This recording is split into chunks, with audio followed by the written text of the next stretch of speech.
ABC 10 News at 11 starts now. It's political yo-yo. It's like it's emotional yo-yo. So-called dreamers are one step closer to having a pathway to citizenship. Today, the House passed the American Dream and Promise Act, which would provide legal status to millions of undocumented immigrants who were brought to this country as children. Good evening. Thank you for joining us. I'm Steve Atkinson. And I'm Kimberly Hunt. It may be called the Promise Act, but there are no promises it will make it through the Senate. Our ABC 10 News reporter Laura Acevedo spoke to a DACA recipient and has what happens next. The bill is expected to face an uphill battle against Republicans in the Senate, who are asking for more border security provisions. You know, my initial reaction is obviously there's a degree of excitement, some hope. Some hope, but also reservation for millions of DACA recipients after the House passed the American Dream and Promise Act. The bill is passed. I have some reservation because we've been in this position before, namely back in 2010. The bill would provide legal status to undocumented immigrants brought to the country as children by their parents, also known as dreamers. It wears on your mindset, it wears on your mental well-being, your emotional well-being, and you just want something to happen.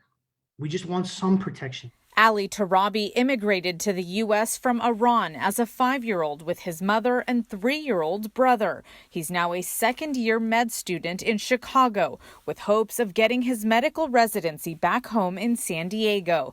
Tarabi has concerns the bill won't pass the Senate. DACA recipients, undocumented immigrants, the immigrant community as a whole have become sort of bargaining chips.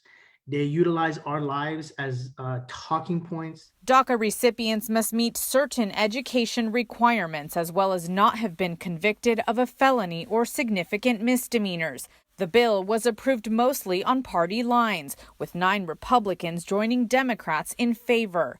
Local Republican Congressman Darrell Issa sending ABC 10 News a statement that read in part that, quote, at a time when we are enduring a historic humanitarian crisis on our border, this expansive immigration bill will worsen, not fix the challenges we face, saying, quote, we must secure our border, going on to state that DACA needs to be addressed in a bipartisan manner.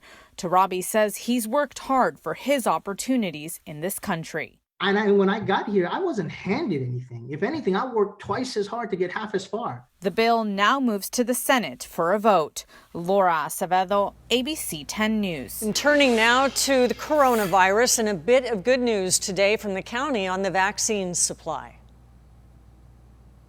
We are encouraged. Our allocation for next week is about a 10% increase over what we have this week, and we've been holding steady or stable for a considerable amount of time.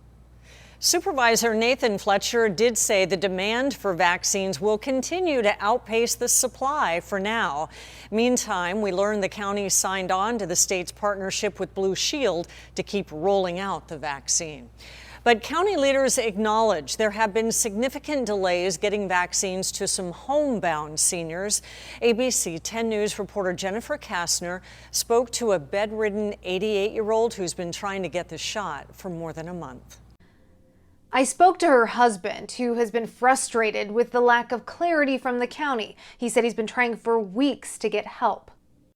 I think it's very reprehensible that they're aware there is such a problem, but seem to be doing little, if anything, about it. Strong words Thursday from San Diegan Don Yeckel about his failed efforts in getting a vaccine from the county for his wife, Jeanette. We've been married 66 years, my friend there.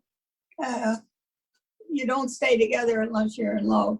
Jeanette is confined to her bed since she lost the use of her legs. She's 88 with COPD and has 24/7 in-home care. We have a minimum of 10 people regularly coming in from the outside world, and they have their families and so forth. So that's an ongoing threat. So when Don heard County Supervisor Nathan Fletcher say in early February that people could start calling 211 to get homebound seniors on a special vaccination home visit list, he signed her up.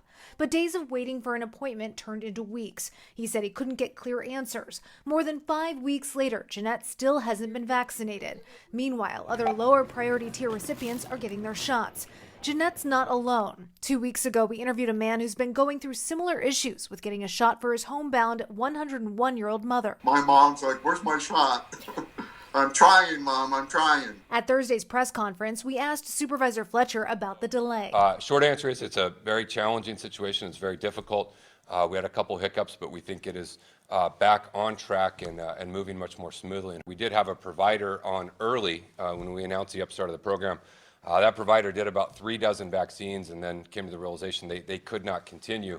And so we've had to pivot. Another county spokesperson said in part they've since pivoted to Sharp Healthcare, which starting Thursday will handle the vaccinations.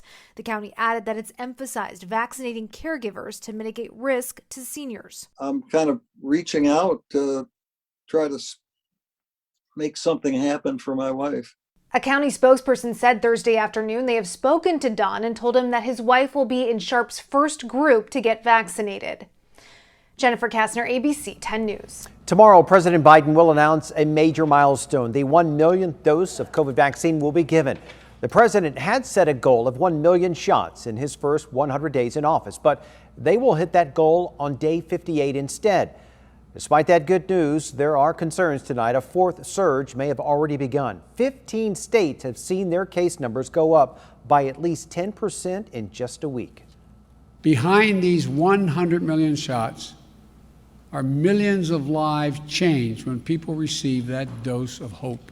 This is a time for optimism, but it's not a time for relaxation. Europe is already reacting to a new surge. The UK variant is spreading fast there, and France is starting a new 1-month lockdown. U.S. officials say that should be a warning sign for Americans to keep wearing masks and socially distance. The county also reported another 439 cases today, while our test positivity rate held at 3%. But also another 8 people lost their lives to COVID in our county, bringing that total to just under 3,500. More than 24 tornadoes were reported today from Oklahoma to Alabama. Much of the damage left behind was in Alabama. The area is starting to clear as the severe weather moves east. A tornado watch will be in effect overnight for several states. North Georgia could wake up to several thunderstorms. The threat is expected to move into parts of North and South Carolina as well as Virginia. We want a bridge that can honor our son's memory, and part of that is to help, other people like him who love nature. They are parents on a mission, determined to get a bridge built over a treacherous part of Mission Trails after it claimed the life of their 21-year-old son.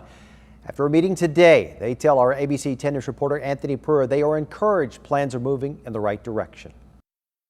21-year-old Max Lanai died in late January. He went for a run at Mission Trails. His parents say he slipped and drowned while trying to cross the San Diego River.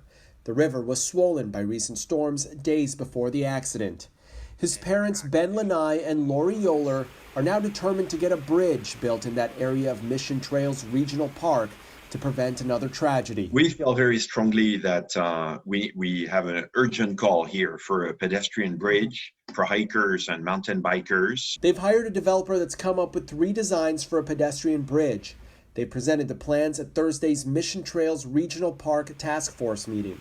They say there were many people who spoke at the meeting in support of the pedestrian bridge, but there was also a discussion to build a vehicular bridge for park ranger service trucks. Ben and Lori feel that should be a separate project, not tied to what they're proposing. Right now, we're saying action needs to be taken now to ensure the safety of other hikers and bikers. It needs to be handled now, and a huge vehicular bridge project is going to be a lengthy, complex project that probably would get a lot of opposition. Ben and Lori were encouraged, however, that they will have a chance to present their plans for the pedestrian bridge in a special meeting in April. The chair of the task force confirmed that in a statement, saying in part, "I am working with the Mission Trails Regional Park Citizens Advisory Committee to call a special meeting next month to take further action in support of the bridge construction. My support for Max's family remains the same as it has been from the beginning and will continue until we have constructed a bridge in his memory." Ben and Lori say they're going to begin a fundraising effort for the bridge plans next week. They say ideally they'd like to have it dedicated within 2 years. Anthony Purra, ABC 10 News.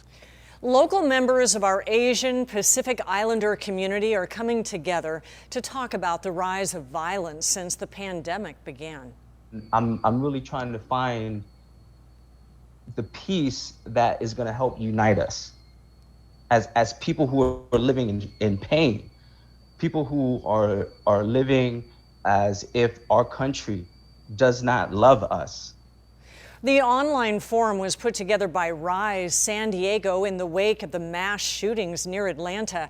They say the descriptions of the coronavirus divides API communities from other minorities, and they believe it's critical to show solidarity with all who are oppressed and stand against racism and hate.